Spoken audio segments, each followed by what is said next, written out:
Hello, Rava. Hello, everyone. I wanted to return for a little postscript to the last video, video 9, because thinking about it, I felt as if I might have left you with a sense that unless you were a good churchgoer, you couldn't possibly partake of drama as an audience or as any other kind of creative force. That's not precisely what I meant to say. I think that if drama is to be more than an entertainment, a sad entertainment showing you how many cul-de-sacs other humans have run up, how tedious is the outcome of their lives, whether it's Oedipus on the road to Colonus, or whether it's Uncle Vanya stuck in his farm.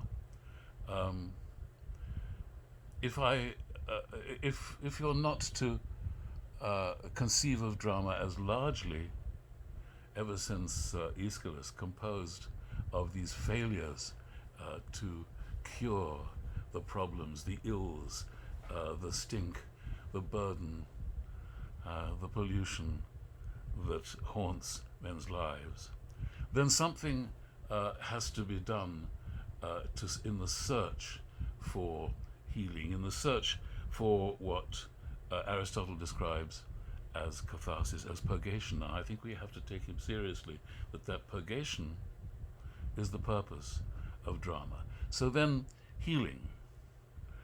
We struggle to find it.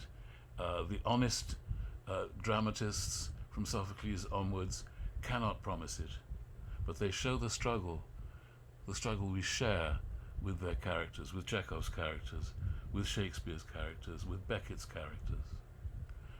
They show it, we share it, we cannot resolve the problem of being human. But if healing is to take place, healing has to take place in the name. You heal in the name. You cannot heal without the name, whether it's Allah, or the Buddha, or Jesus, or the gods. So to me it's immaterial which deities we are looking to for salvation. But our play, our drama, if it is to find a way through the awful repetition that haunts most lives, must seek the Godhead, must seek blessing. Orestes chased all around the back of the north wind, all the way up to Britain, is what that always sounds like to me, and across Russia by the Furies, comes finally to seek blessing at the temple of Athena. And without seeking that blessing, which no one has been able honestly to do since the Oresteia, there can be no healing and no escape from the stories that men carry through their lives and the stories that we tell ourselves. Of course, if it is to be a healing, it summons up the presence of other living human beings. We don't really want television healing. And the very thought of healing to me raises the question, yet again, of the audience in its physical presence as an absolutely fundamental term of theatre. And we need to ask ourselves why. There have been some marvelous films made of stage productions. Increasingly in recent years, people have felt, our culture has felt, we mustn't let it go.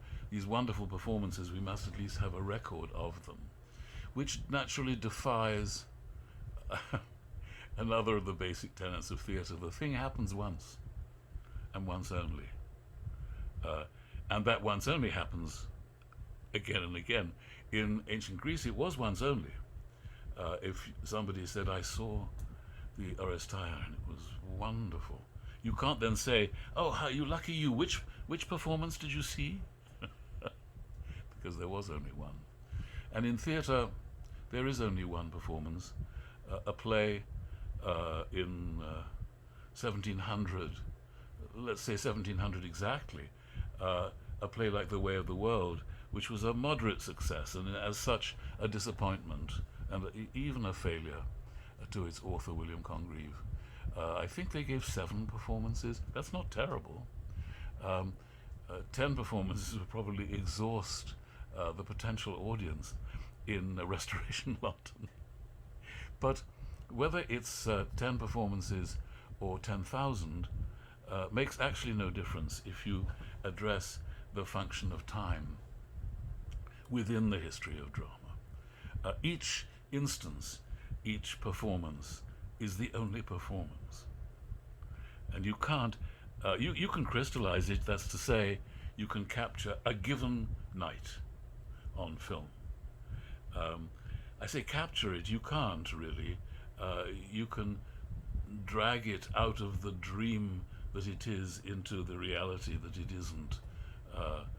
Because without a living, breathing audience there is there is no theatrical reality. There is only a report. In a way, every film is News, My Lord, from Troy. It interrupts the natural flow of drama, which will not submit to a recording. It's there, it's wonderful, there is great acting on film, but theatre, it is not.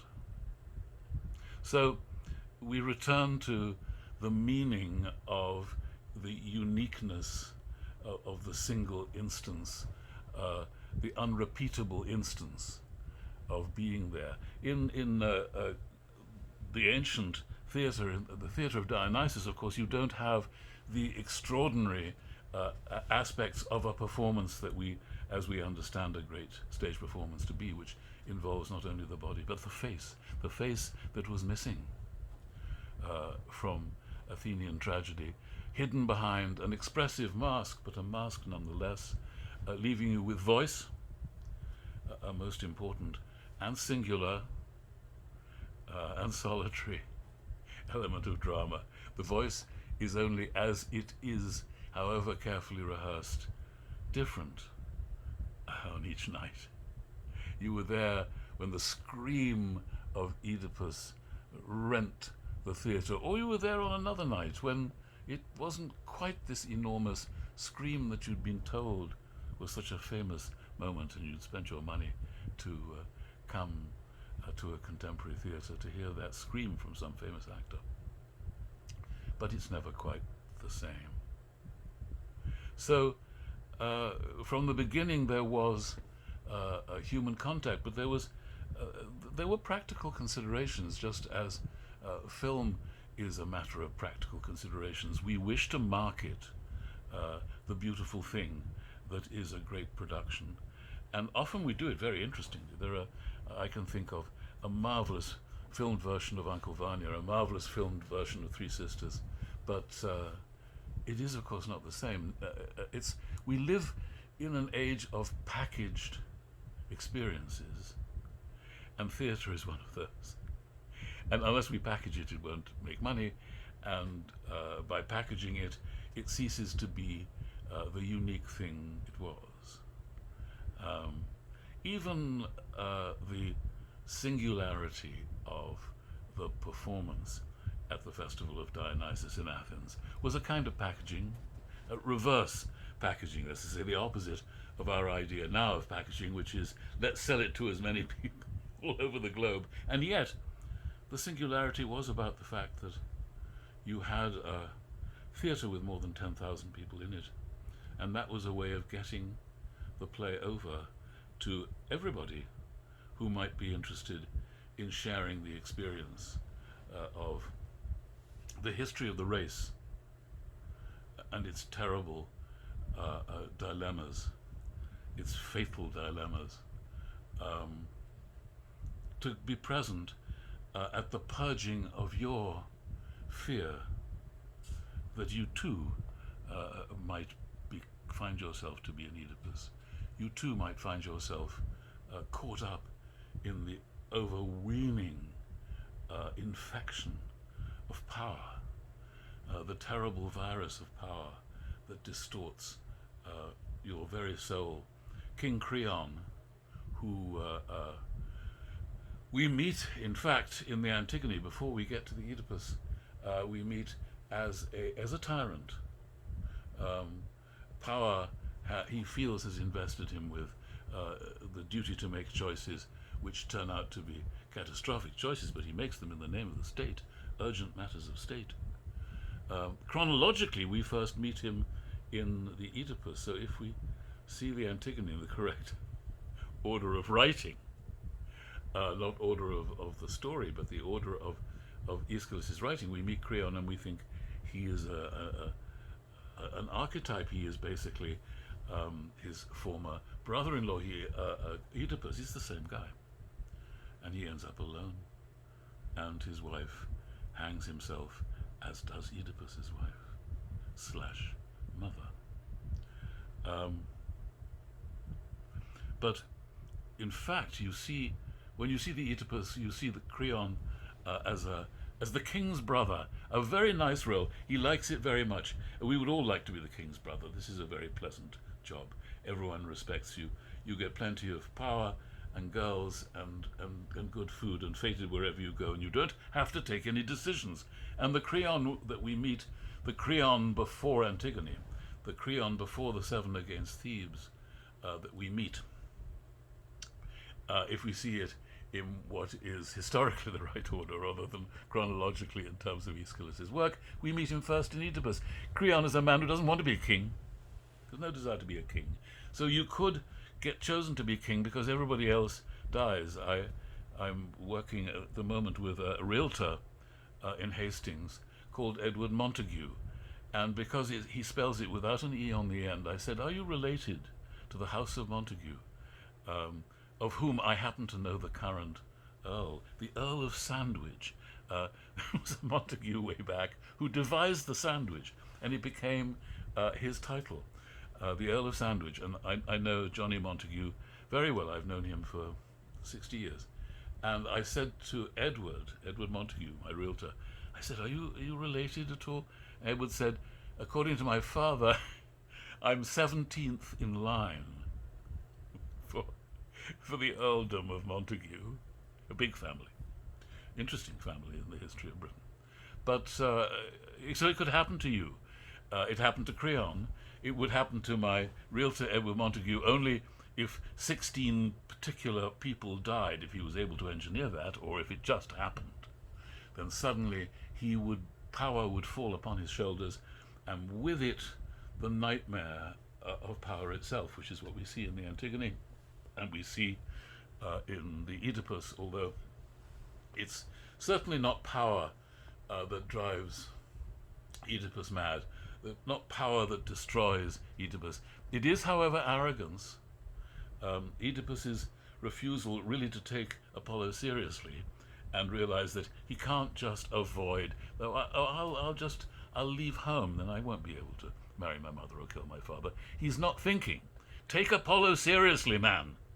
To do better than that, you have to not marry anybody who could be of an age that they might be your mother. Never mind that your mother is apparently dead. Never mind that. Respect Apollo.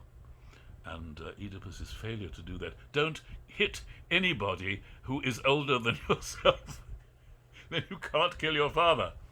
But Oedipus says, no, my father died, natural causes, and now I'm free to hit old men. No, you aren't. No, you're not listening. You're not listening to Apollo. And here, arrogance is the besetting sin that destroys Oedipus. Arguably, it destroys Creon too. Once he becomes king, he becomes an arrogant man. He doesn't listen until it's too late, and he has killed his niece, he has killed his son, he has killed his wife. Indirectly, they've all taken their own lives because of the desperately arrogant and stupid decisions that he makes. So there we are in ancient Athens at the theatre, witnessing what might happen to any of us and attempting to purge it in the name in the name of Dionysus, in the name of Athena, who's the lord of our city.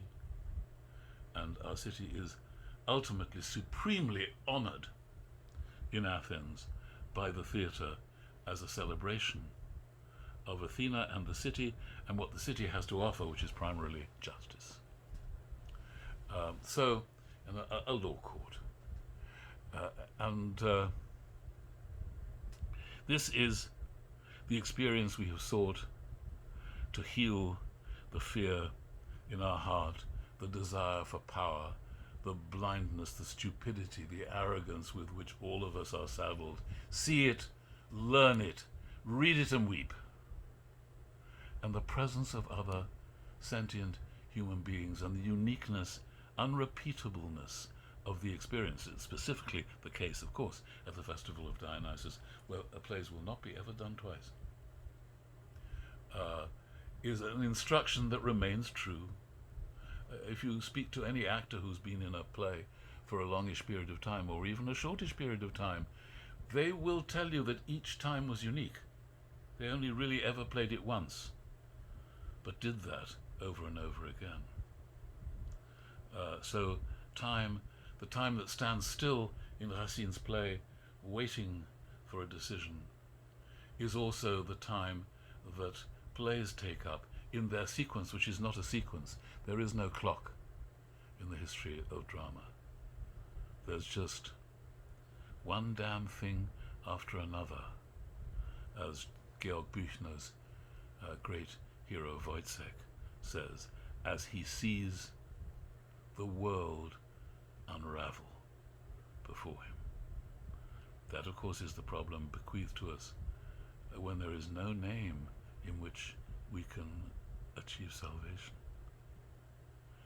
Thank you for listening to me a little longer than I normally want to go on. Bye for now.